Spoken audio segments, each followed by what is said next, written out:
I am Tiffany Stone, 48 years old. I work in an accounting position at an air conditioning company. At home, I live with my husband Edward and my mother-in-law. We have no children.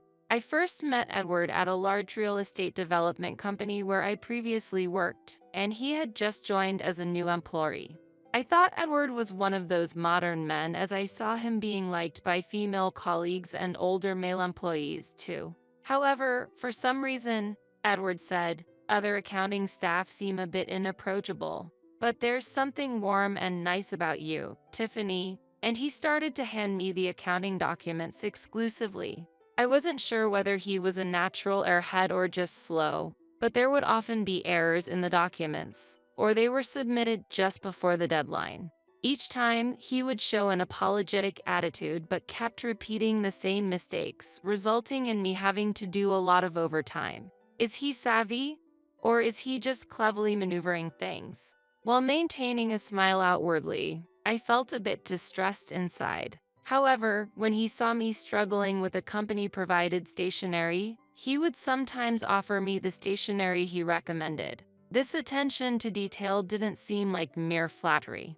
I eventually fell under his spell and ended up supporting him. We grew closer when I felt ill on the train during our commute. Possibly due to consecutive overtime work during the busy season, I couldn't bear the crowd on the train and became dizzy. Somehow, I managed to reach the station I get off for work, but I was exhausted and sat on a bench on the platform, unable to move, feeling nauseous. Edward noticed me and, without caring about his suit getting dirty, carried me to the medical room under the station staff's guidance. There, I took some medicine I had with me, rested a bit, and felt better. When I contacted the workplace, my boss instructed me to go home immediately. Edward was ordered to ensure my safe return home. Despite my refusal, he ended up escorting me home. The next morning, I went to work as usual, apologized to my boss and colleagues, and explained the situation to Edward and his boss in the sales department. I'm really sorry for the inconvenience. I'd like to do something to make it up to you. Then, how about treating me to dinner on Friday? I'm a bit strapped for cash right before payday, Edward innocently requested, and I agreed with a laugh. I thought it would be a one-time dinner, but later he said I've received my salary, so let me treat you this time. As we exchanged tokens of appreciation, people around us started to see us as a couple. However, I was the only one who hurried to deny it. Edward, as always, was carefree and said, "There's no need to deny it so hastily." And before we knew it, we were treated as an official couple. 2 years later, at the age of 28, Edward proposed to me, saying, "If we get married, everyone will be at ease." So we got married. Feeling awkward about working in the same place, Edward encouraged me to quit, which was kind of unexpected. You're at the right age, and it would be better to focus on having children. Not just Edward, but also my mother-in-law strongly suggested, so I resigned. For our post-marriage living arrangements, we initially considered living in this area assuming dual income, but we were suggested to live at my father-in-law's place. My father-in-law had died 10 years ago, and after my sister-in-law, Amy, got married and moved out, Edward and my mother-in-law had been living there alone. Although I assumed we would live together eventually, starting from the beginning was unexpected. However, if Edward moved out, it would leave my mother-in-law alone, and she strongly opposed it. Convinced by the idea of saving on rent, we started living together upon getting married. Initially, there were no problems, and it was peaceful. Amy, a graduate of a prestigious university and working for a major trading company, was my mother-in-law's pride, while she showed little interest in Edward. Amy started her new life in a condo 30 minutes from downtown and often asked her mother for help around the house. "Mom, come help. I'm too busy to handle the house chores," she would plead, and my mother-in-law, pleased, would say, I have to support her, and helped with cooking, cleaning, and laundry at Amy's condo. Sometimes, when my mother-in-law couldn't manage things by herself, or when Amy took a break to enjoy afternoon tea with her, I was also asked to help. Normally, my mother-in-law didn't interfere much with Edward's and my life, making our living together more comfortable than I had expected. That's why I thought helping my sister-in-law Amy with household chores occasionally wasn't such a big deal. However, one day, Amy and my mother-in-law went on a vacation, and during that time, I was tasked with tidying up Amy's house. Amy was concerned that her husband, Nathan, would be inconvenienced when he returned home, so she asked me to take care of the house chores while she was away. After we leave, please take care of cleaning, laundry, and meal preparations, she instructed, so I began the tasks in her condo as requested. I cleaned the house, washed and ironed clothes, following the routine flow of daily chores.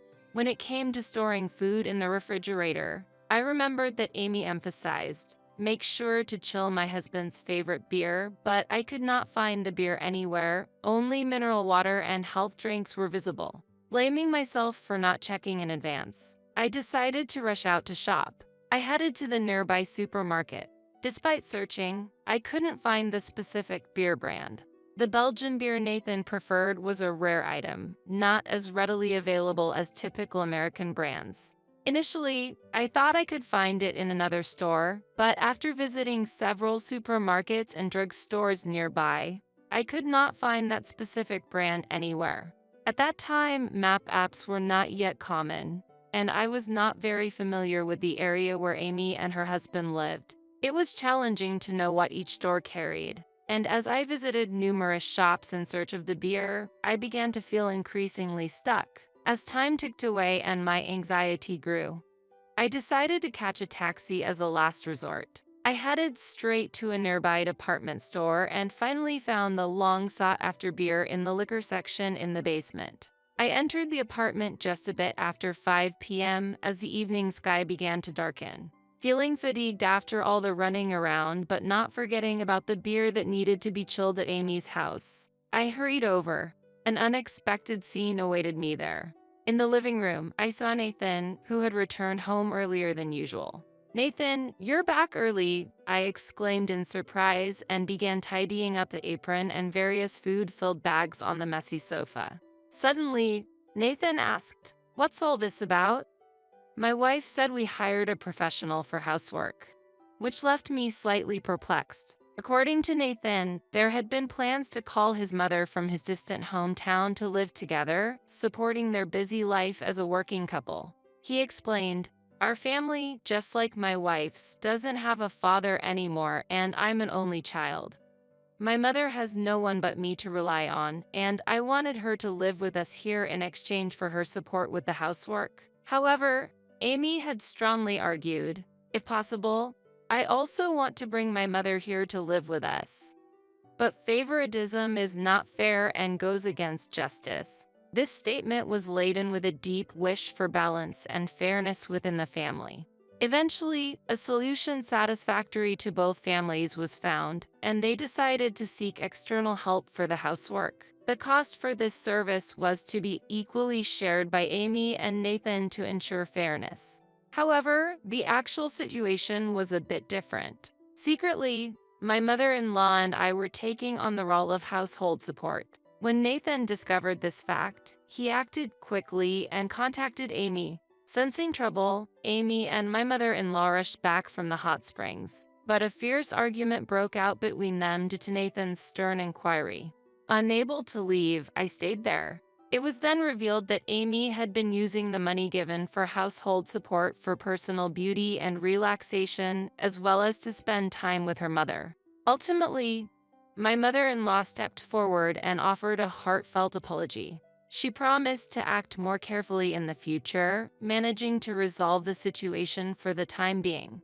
The conflict subsided. However, not long after, it came to light that Amy had been giving gifts to a popular stylist at the beauty salon she and her mother frequented and were enjoying drinks together.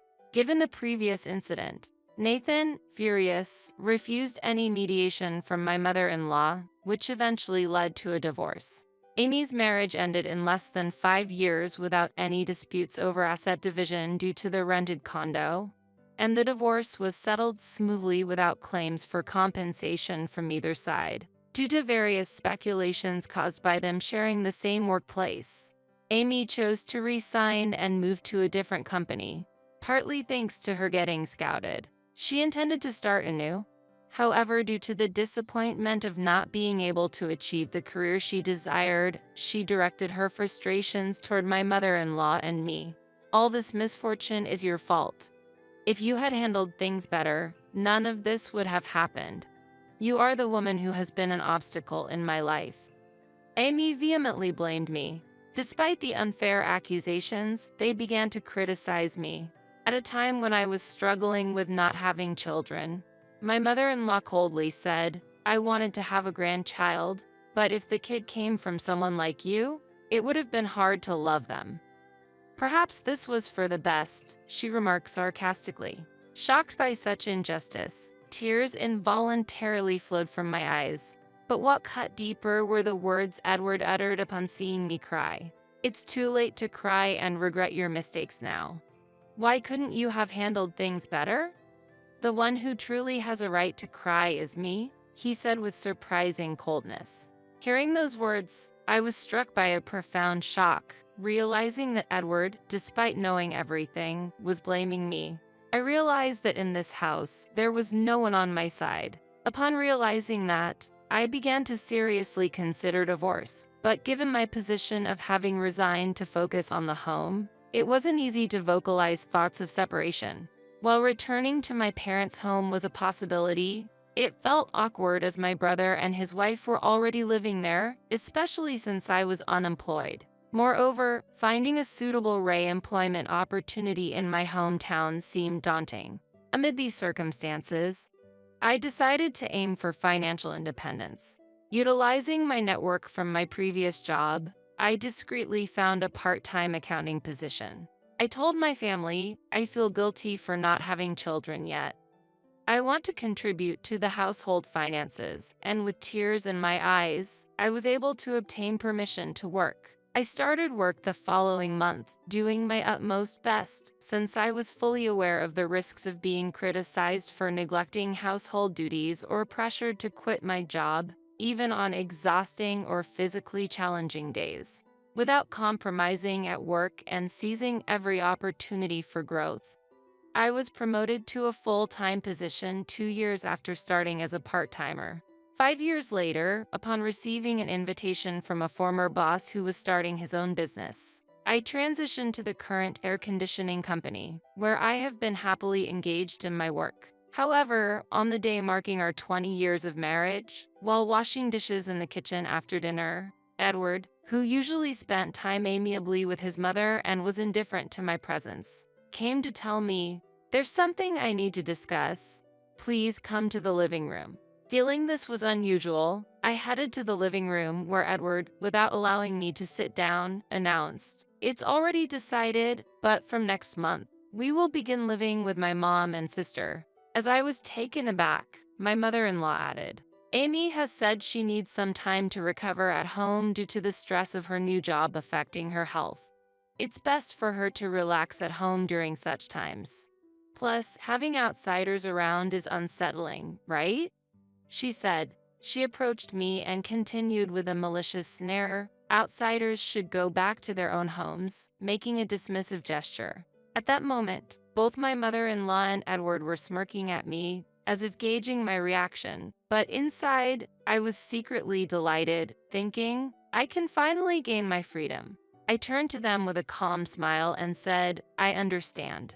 I will leave tomorrow afternoon and return to my room, leaving them astonished. The next day, after seeing Edward off to work, I waited for the antique dealer I had arranged the night before to arrive. My mother-in-law looked surprised at the unfamiliar dealer, but we proceeded with the work quickly without being distracted by her reaction. In the kitchen, we checked everything from the refrigerator to the microwave oven, dishwasher, fryer, my mother-in-law's beloved soda maker, the dining table set, and even the indispensable induction cooker. In the living area, the list included the television, air conditioner, robotic vacuum cleaner, AI voice assistant, the seldom-used hot carpet, and even the sofa set. We also quickly included the washing machine, Edward's room's PC desk and bookshelf, his air conditioner, my mother-in-law's and husband's bed and dresser in the estimate. When the dealer was on the phone talking to someone, My startled mother-in-law rushed over, exclaiming, "Wait a minute, what are you doing? You can't just barge into the bedroom like that." After being sharply reprimanded by her, I replied with a smile, "After all, I'm just an outsider in this house." I wanted to clean up my belongings before leaving, and just then, the movers I had requested arrived. In no time, the household appliances and furniture listed beforehand were being carried out one after another. My mother-in-law could only walk around in a daze, unable to do anything about the swift proceedings. Eventually, even the LED lights in the room were removed, and the dealers left. What remained were only Edward's PC, some bedding, and my mother-in-law's makeup. When she confronted me again, saying, "Do you think you can get away with doing something like this?" I replied, "I've already consulted with a lawyer about the aftermath." I picked up my carry-on bag and left my in-laws' house. A week later, the lawyer I had hired informed me that Edward, my mother-in-law, and Amy had hurried to the lawyer's office on the day they were notified. When I arrived slightly later, I was greeted with, "How rude of you to be late when you made the appointment." But the lawyer calmly stated, "We did not summon you here. It's you who came and announced after being informed that we would be your point of contact from now on." Hearing this, Edward's energy deflated instantly. My mother-in-law stepped forward, saying, "Since we're all here, let's talk. I can't imagine you'd return easily after leaving like that, but if you show remorse, it's a different story," asserting herself strongly while Amy and Edward nodded in agreement, assuming I would accept their proposal immediately. How overly optimistic. After exchanging a glance with the lawyer, he began, "I don't believe Tiffany intends to return to her former life. We should discuss the procedures for divorce, asset division, and compensation." Shocked by this, the three of them erupted. "Divorce is out of the question. How audacious to talk about asset division and compensation. On what right do you say such things?" The argument escalated until the lawyer intervened with a loud cough. After the room quieted down, I stated, "The divorce is already a foregone conclusion. If there's no agreement, we'll proceed with mediation or court." They tried to protest again, but a cough from the lawyer silenced them. Following a private discussion, they surprisingly quickly signed the divorce papers. However, when the topic shifted to assets and compensation, their demeanor dramatically changed. "It's outrageous to split the assets. You were just a part-time employee and essentially dependent on Edward." They began shouting, "I regret ever having you as a wife. We should be the ones demanding compensation." They criticized harshly. What I then presented was a copy of the household ledger for the past 5 years and related bank account statements. At first, they seemed unable to grasp the situation, but as the lawyer elaborated on the details, their expressions gradually changed. In fact, I had been bearing the majority of the living expenses during that period, amounting to about $3,200. "That's impossible. I was contributing $1,500 to the household every month," Edward protested. Despite Edward's objections, when compared to the $1,500 he claimed to contribute, the installment payments for Edward and my mother-in-law's credit cards were nearly the same at $1,420. Even though his salary was deposited, it merely passed through. On the other hand, the $3,200 from my salary covered everything from the mortgage for home improvements to the loans for both of their cars, daily groceries and utilities, and even loans for furniture and appliance purchases. During these 5 years, Tiffany worked as the chief accountant at her current workplace. She allocated almost the entire amount to the household expenses, totaling about $190,000. After such contributions, still being treated as a parasite is extremely unfair, don't you think? The lawyer stated, yet they read through the copies eagerly while astonished, faced with the undeniable truth. Later, perhaps understanding their disadvantageous position, my mother-in-law suddenly softened her tone. "Tiffany, we were once a family, weren't we? Let's stop the conflict and move on peacefully in our separate ways." Hearing this, I replied, "Indeed." In a fit of anger, I sold the furniture and appliances. Let's both act maturely. I then requested the lawyer to prepare a mediated divorce document. The divorce agreement stated that both parties would relinquish their claims to asset division and compensation. This marked the end of our 20-year marriage. However, the saga didn't end there. 2 months later, through the only social media I hadn't blocked, I started receiving numerous messages from my mother-in-law and Edward. Initially, I ignored them, but the relentless messages throughout the day became unbearable. I decided to face them one last time at the lawyer's office. Arriving early, I found Edward and the others already waiting, their demeanor unchanged yet visibly more haggard. Upon spotting me, Edward raised his voice. "Is it true you purchased a new apartment?" I had chosen a property unrelated to his company. But it seems like news travels fast. My mother-in-law also angrily inquired, "Where did that money come from? Isn't it shared property from our marriage?" I calmly addressed their accusations, showing them the document regarding the relinquishment of asset division we had agreed upon. Edward and my mother-in-law seemed to have forgotten this inconvenient truth, expressing shock before protesting. "That's the same as being deceived. The problem is you kept secrets."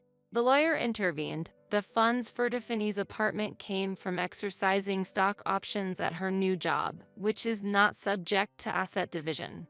If you have objections, we can proceed with legal action." Edward was at a loss for words. Meanwhile, my mother-in-law declared, "Fine, then I'll take this to court." I calmly responded, "If that's the case, I'll also file for compensation."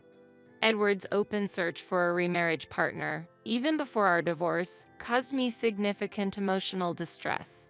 With a smile, my statement turned my mother-in-law's face pale.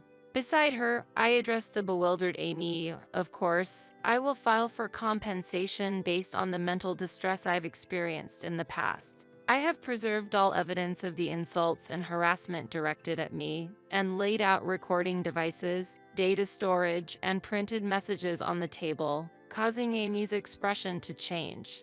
I mentioned, "Amy, do you know Megan Thompson? She is the daughter of my direct supervisor," surprising Amy even further.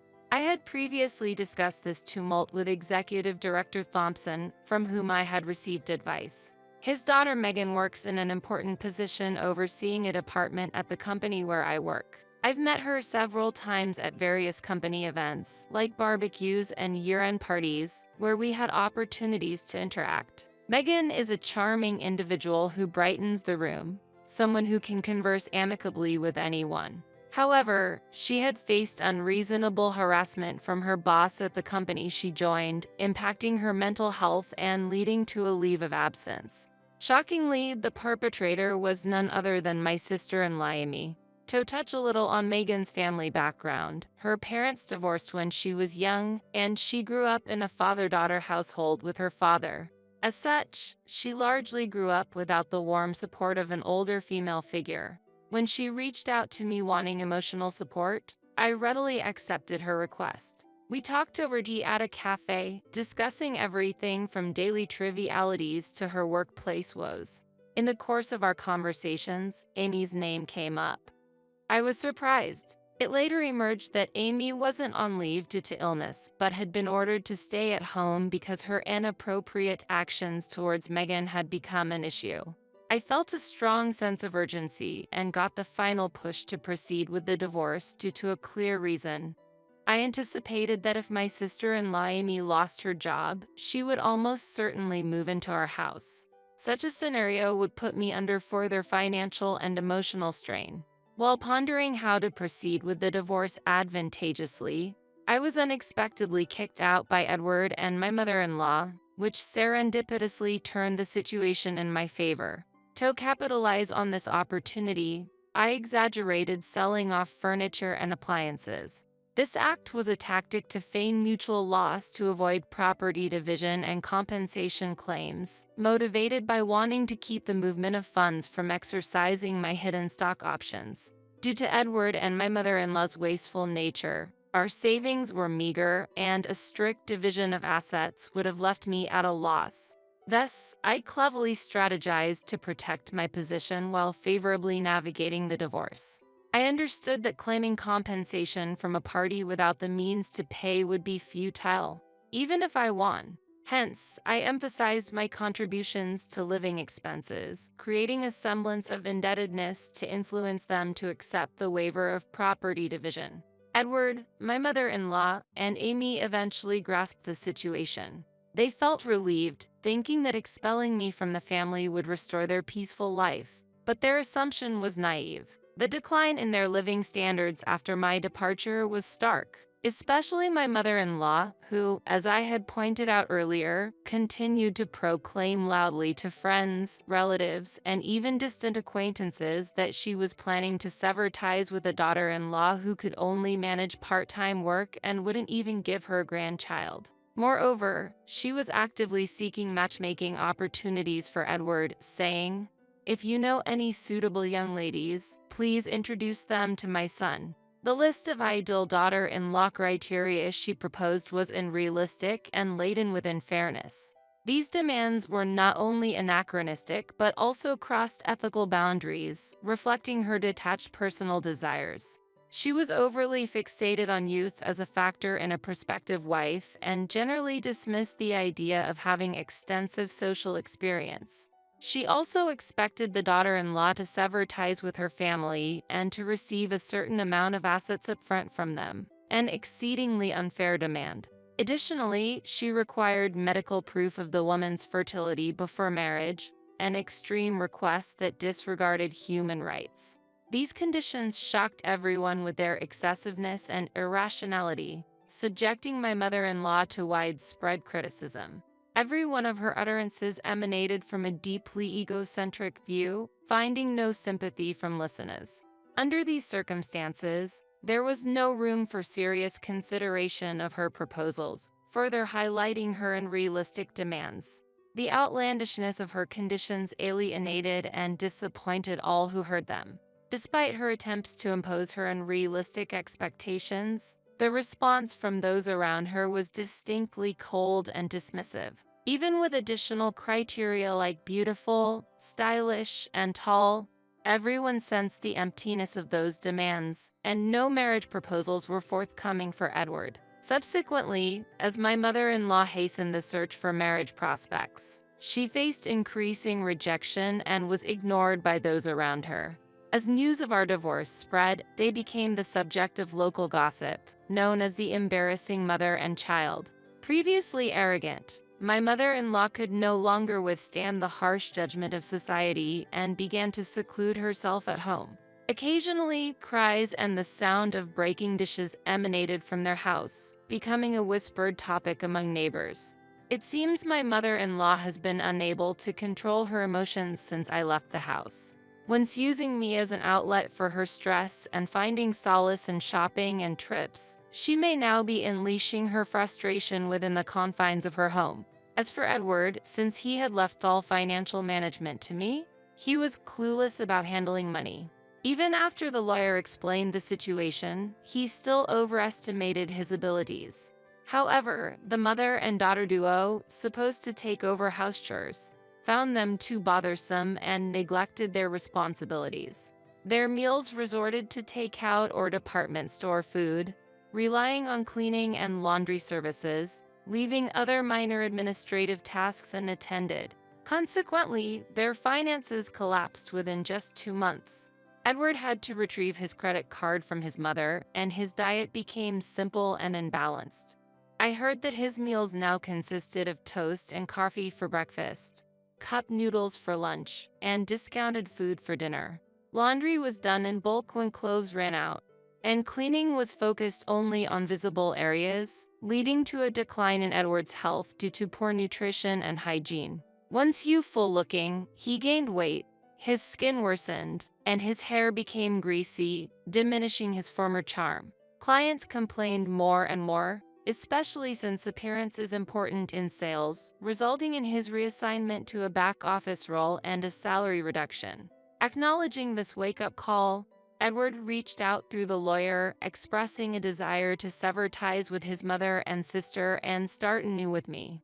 However, since I had instructed the lawyer to prevent any contact with me under any circumstances, The lawyer firmly rejected Edward's wishes. He was warned that if he tried to force his way into my workplace or new home, the police would be notified, preventing further contact. Amy, another key figure in this saga, faced stern criticism from Megan, who I had informed about the situation.